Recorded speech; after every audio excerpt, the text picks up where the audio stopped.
Hello दोस्तों, कैसे हैं आप। प्रसाद बी के स्टडी में आप लोग का फिर से स्वागत है। आज के इस वीडियो में कैलोरीमिति का सिद्धांत हम आपको पढ़ाएंगे।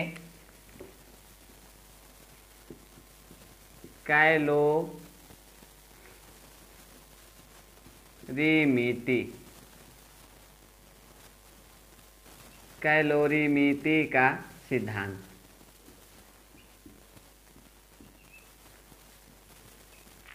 देखिए, कैलोरीमिति का सिद्धांत पढ़ने से पहले हम समझेंगे कि कैलोरीमिति क्या होता है, तब तो इसके सिद्धांत के बारे में जानेंगे।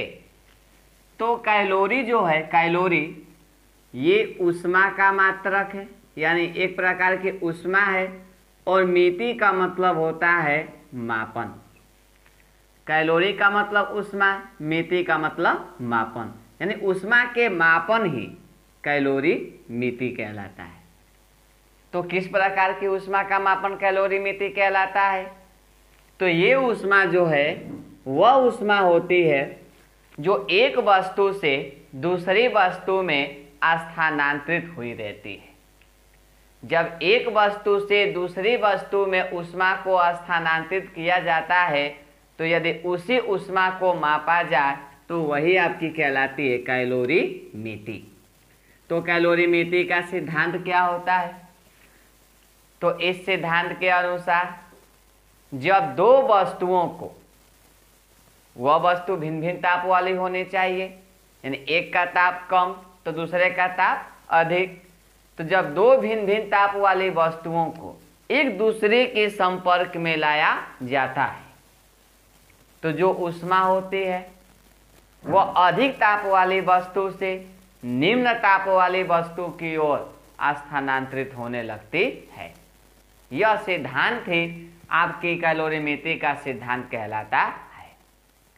हमने बोला कि जब दो भिन्न भिन्न ताप वाली वस्तुओं को एक दूसरे के संपर्क में लाया जाता है, तो जो ऊष्मा होती है वह अधिक ताप वाली वस्तु से निम्न ताप वाली वस्तु की ओर प्रवाहित होती है या स्थानांतरित होती है। कब तक? जब तक दोनों वस्तुओं का ताप समान न हो जाए तब तक।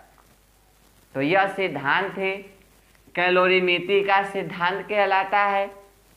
यदि इन वस्तुओं को किसी अन्य वस्तुओं के द्वारा ऊष्मा का आदान प्रदान न किया जाए, तो इस स्थिति में जो दी गई ऊष्मा है वह ली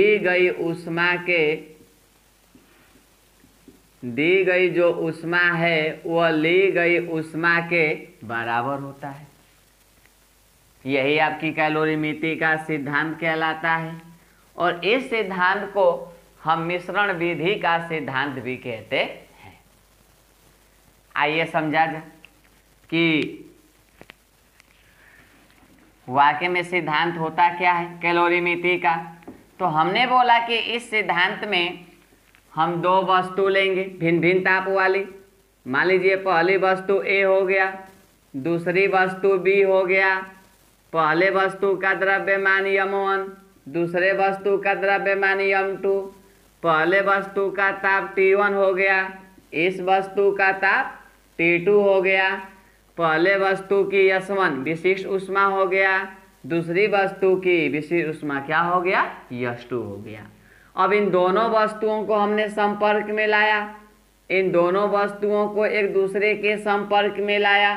तो जब संपर्क में लाते हैं तो जो ऊष्मा होती है एक वस्तु से चलना प्रारंभ करती है, कहाँ? दूसरी वस्तु में। तो किस वस्तु से किस वस्तु में? तो अधिक ताप वाली वस्तु से निम्न ताप वाली वस्तु की ओर ऊष्मा प्रदान होने लगती है।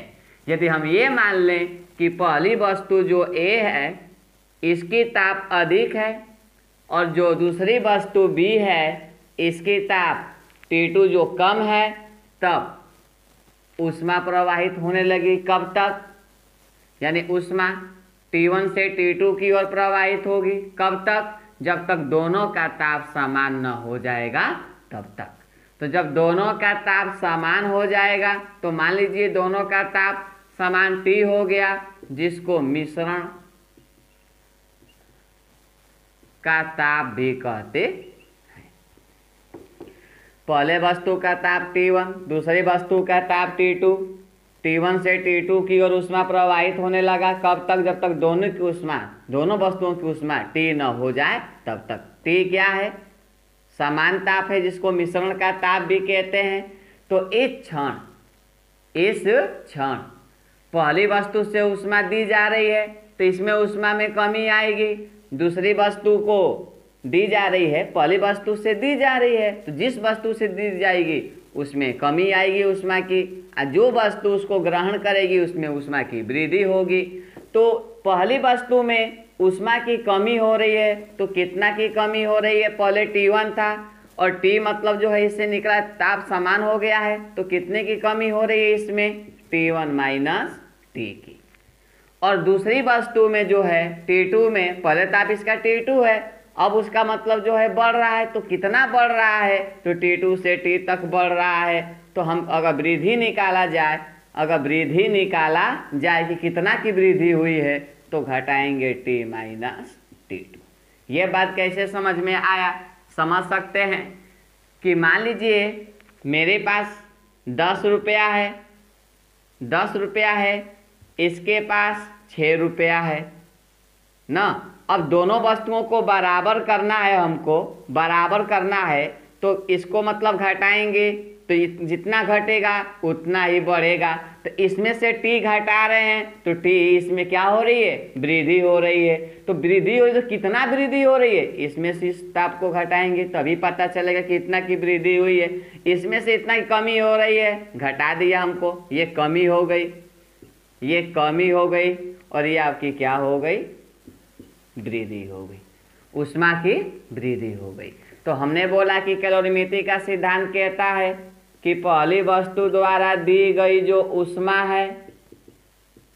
है वह दूसरी वस्तु द्वारा ली गई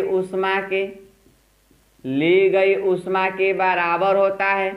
दी गई ऊष्मा Q1 मान सकते हैं, ली गई ऊष्मा Q2 मान सकते हैं, यानी Q1 Q2 के बराबर होगा। यही कैलोरीमेट्री का सिद्धांत कहलाता है। चूंकि Q बराबर हम सूत्र जानते हैं, किसी वस्तु की ऊष्मा Q बराबर सूत्र जानते हैं, यम गुणे यश गुणे टी डेल टी, जहाँ यम क्या है? द्रव्यमान है, यश क्या है? विशिष्ट ऊष्मा है, और डेल टी क्या है? ताप में वृद्धि अथवा कमी है। लिख भी सकते हैं कि यहाँ यम जो है द्रव्यमान है, यश जो है विशिष्ट ऊष्मा है, और जो डेल टी है वह ताप में, वस्तु के ताप में वृद्धि या कमी